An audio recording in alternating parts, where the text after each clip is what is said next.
Every genre has its own rules. From drama to comedy to sci-fi, each have certain characteristics and conventions that must be followed in order for the film to be considered part of that genre. And these characteristics must be correctly implemented within the film in order for it to be considered a good film in that genre. And this latter statement is what we're going to be exploring today, with the topic of this video being about, drumroll please, how not to make a coming-of-age movie, as so beautifully showcased by the Kissing Booth trilogy. Yes, trilogy. But before we get into that, let's talk coming of age. According to Merriam-Webster, coming of age is, quote, the attainment of prominence, respectability, recognition, or maturity, unquote. These stories have been told in a variety of mediums, but since we'll be focusing on film today, let's look more in that direction. Ever since James Dean's popular Rebel Without a Cause came out in 1955, movies centered around teenagers growing up have been a hot topic in Hollywood. This was even further emphasized by the John Hughes era of the 1980s. But looking back on the history of these movies, it's clear that in the last 15 years there has been a major spike in popular demand for this genre, which is one that I find to be particularly important, as growing up is hard. You find yourself often feeling isolated and lost in a world that you don't even understand. But when the opportunity presents itself to watch someone else who may be experiencing similar struggles to you and be able to see how they deal with this universal feeling of angst, it can become a super impactful experience for someone who's struggling through their teenage years. But with so many movies like this coming out every year, it's become clear what does and does not work in making a coming-of-age film. And it's become far more apparent what commonalities there are between a vast majority of them. These commonalities will be the focal point on this dissection of the Kissing Booth movies and how they attempt to utilize these coming-of-age tropes, but don't do it in a very successful way. Since the Kissing Booth loves making rules, I'll be breaking this video down into the 4 essential rules that need to be followed in order to make a coming-of-age movie. Those, of course, being relatable/likable characters, good use of music, an understanding of tonal shifts, and making your film timeless. So without further ado, let's dive into these rules and see why they're so important, and how the Kissing Booth just misses the mark and should not be Google's face for the coming-of-age genre. I know, I can't believe it either. A more obvious rule, I know, but it is so crucial for a coming-of-age film to have a set of semi-likable characters who can be seen as relatable to at least most of the audience. The importance of this is unparalleled, especially since the film will be focusing on a single protagonist or small group's experiences as they learn and grow as people. We as an audience want to like and empathize for them, especially if we are part of that 14 to 19-year-old demographic that are usually literally coming of age alongside these characters. So let's look at a movie that does this really well. That movie, of course, being 8th Grade. 8th Grade is the story of Kayla Day, a very introverted and awkward girl experiencing the transition between, you guessed it, her 8th grade year and high school. Now, Kayla is incredibly relatable, not only because we've all felt that weird and uncomfortable time between middle and high school, but also because her experiences are showcased in such an honest way throughout the film. While, of course, the entire audience didn't live in the exact same circumstances that Kayla did, we've at the very least felt insecure about our body, or anxious about talking to a person we like, or found ourselves confiding in social media in order to escape reality. While not everyone is exactly like Kayla, the emotions she feels throughout and the situations she finds herself in are very common for people growing up this day and age. Not to mention, she's also a really likable and rational character. So now let's look at the Kissing Booth, and I think the best way to do this is to meet our characters. First, we have Elle and Lee, best friends since birth. That doesn't sound too weird, so let's keep going. Both of which go to an incredibly fancy private school. You know, this can still be pretty relatable to some people. Lee also drives a really nice car and lives in this house, and they both go to massive beachfront parties like all normal 16-year-olds do.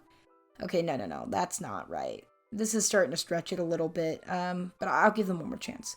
They have a detailed list of rules about what each of them can and cannot do with their own bodies and frequently reference it like it's totally normal for people to do that. Okay, no. Not relatable at all. Maybe we can look at Noah. Okay, Noah is a playboy, motorcycle riding, gets in fights all the time, then gets suspended all the time bad boy. Okay, that's a pretty common trope. Oh wait, he also happens to get into Harvard at the end? That's incredibly unrelatable. Well, now clearly these characters are the furthest thing from being at all relatable to a massive audience, but perhaps there's a small group of people who feel really well represented by this, and if that's the case, I am genuinely happy for you. But enough about how relatable they are. Are they at least likable? Because hey, you can root for a character without feeling that they directly relate to you. Well, the short answer is no, they are not. But I prefer long answers, so let's run it back. Elle is a bit annoying, but that's not really a deal breaker.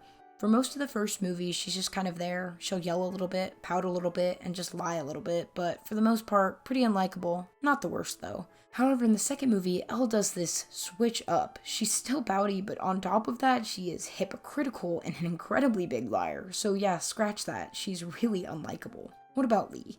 Well, Lee practically only talks in one-liners. He's manipulative and not a great friend, so very unlikable. In the second movie, it stays the same, but swap bad friend for bad boyfriend. Finally, we have Noah. Noah is a controlling, manipulative, misogynistic, and violent individual. But of course, he partially redeems himself in the second one because he only threatens to hit someone. The bar is so low for his character. Overall, these characters are not only unrelatable to almost everyone, but their actions and decisions made throughout the two films make it impossible to even like them enough to root for their success, and we rather see ourselves hoping for their downfall.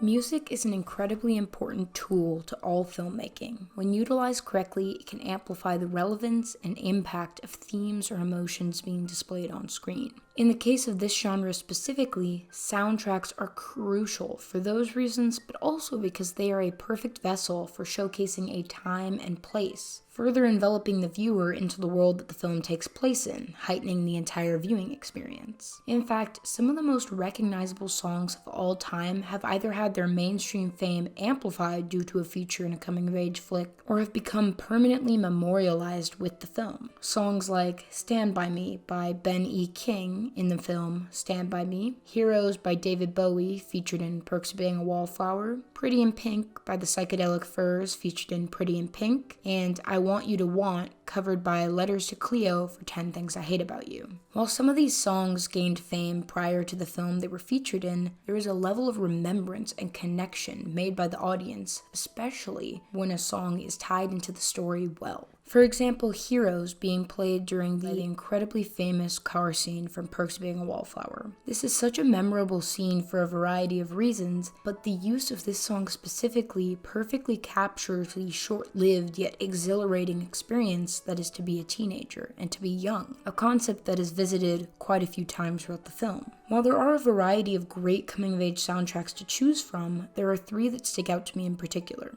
those being Dazed and Confused, Adventureland, and Clueless. Not only are these three powerhouse compilations by themselves, but when paired with their respective film, they fully enhance the film as an immersive experience. These films perfectly capture the time and place these movies are set in, and they just make sense. It feels like you're listening to the same music the characters would, which further puts you into their mind, and perhaps you find yourself further empathizing with those characters. So basically, if the music is used properly in the Kissing Booth movies, maybe there's a chance for the movies to be saved?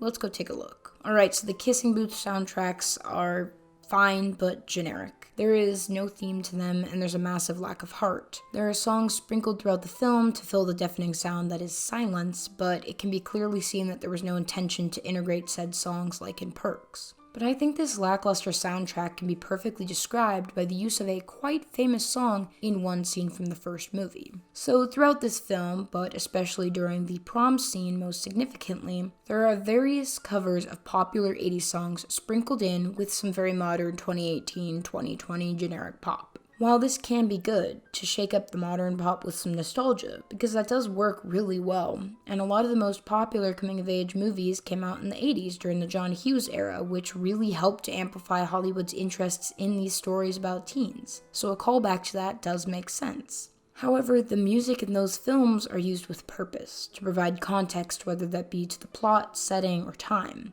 But in the Kissing Booth, this is not done. There's a certain song used, and you may know it as one of the most recognizable movie songs of all time, and that song is, of course, Don't You Forget About Me by Simple Minds from the 1985 film The Breakfast Club. This is a huge song. Everyone and their mother's mother has heard it, and I'd bet a good percentage of those people have also seen the film that it's attached to.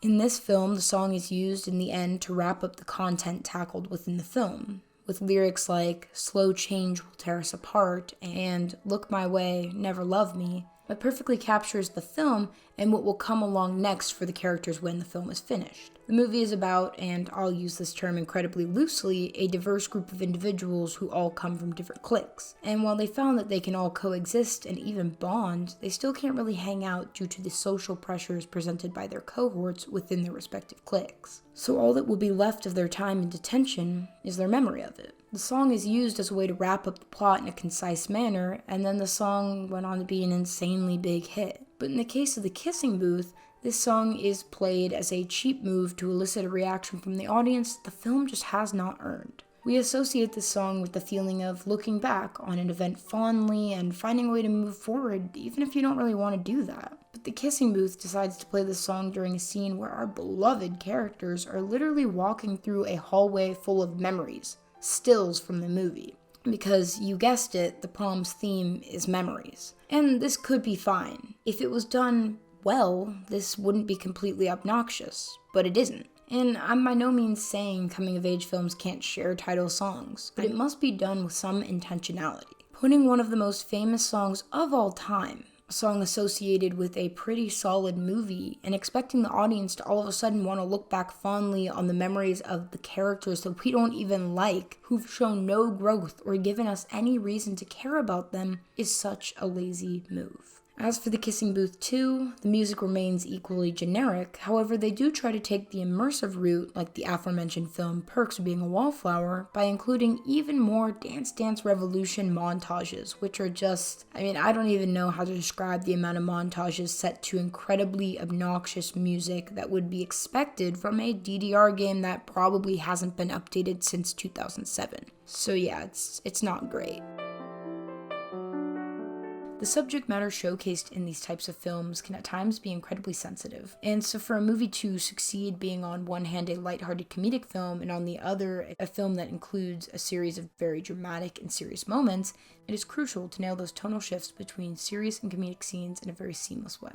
A movie that I think does this perfectly is Lady Bird. This film was a bit of a dramedy, but it never lets one overcome the other. The movie knows how to shift between these comedic and dramatic scenes in a way that feels natural and purposeful. However, other movies, like our dear Kissing Booth, have absolutely no idea how to do this. I know that sounds judgmental, but there is one scene in particular that is absolutely jarring to me in terms of tonal shift. There are others, of course, as well, but this one just needs to be talked about. So in the first movie, Elle and Noah have been dating for a little bit, and Lee still doesn't know. Anyways, in this scene, Elle falls down, and Noah rushes to help her. Lee thinks this is a little weird, but they're able to throw him off their scent pretty quickly. Except, no they aren't. Right when Lee leaves the room, they decide it's a great time to smooch, and Lee saw it. So he's shocked and confused, but mostly angry. He yells a little bit and storms off.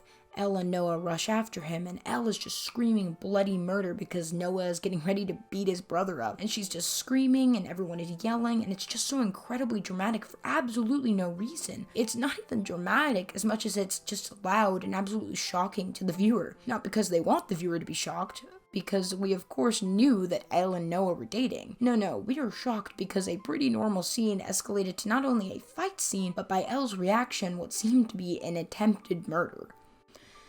It's a very strange scene, and it makes you jolt up in your seat because it doesn't really read the room by any means. There are other weirdly overly dramatic moments before this, but the scene is more than some over-the-top melodrama. It's like the director told the cast if they scream loud enough, maybe the movie will end up getting some critical acclaim. And if that was the case, they really did try, but to no avail. Last but not least, timelessness. Coming-of-age films often exist very prominently in a specific time and setting. While of course certain aspects of these films will become outdated with time, just look at the casual racism presented in 16 Candles, a seemingly loved coming-of-age film. But another way these films can age poorly is misrepresenting and altering the reality the film is trying to portray. This has been a serious issue with a lot of these new, specifically Netflix, coming-of-age flicks. Many of them attempt to portray social media and teenage interaction, but go about doing so in an incredibly unrealistic manner. It makes it very apparent that some of the people writing these films are very out of touch with youth culture and only try to emulate the experiences of teens through the biggest stereotypes and trends. This is bad for a multitude of reasons, but the most prominent dilemma is shelf life. The Kissing Booth showcases the interactions between characters in a very unrealistic manner. We've addressed this, but between the way they talk, act, use social media, and more, this representation of teenagers is already so far off the mark and heavily criticized by teens right now, to the point where, yes, these movies might be trending topics for now and maybe for a few years to come, and some people might genuinely enjoy them, but they will not be remembered fondly by the masses and will essentially age like milk because they made no attempt to actually understand the teenage experience. I think the Kissing Booth movies get a lot of hate, and I debated making this video because what else was there really to say? But clearly there was plenty for me to say. I'm really passionate about the genre because I think it can hold a lot of heart and be really important to a lot of people, especially those growing up. But when big studios just see audiences as nothing more than money signs and don't try to create a meaningful story, but rather just some throwaway Wattpad story with some questionable themes hidden within it, what can I say? It really grinds my gears. Anyways, thank you again for tuning into this little informal video essay / rant. If you want to see more videos focused on film and TV, all you gotta do is like and subscribe. No, really. That's it. And if you're feeling a little spicy, maybe give it a share. But until next time, peace.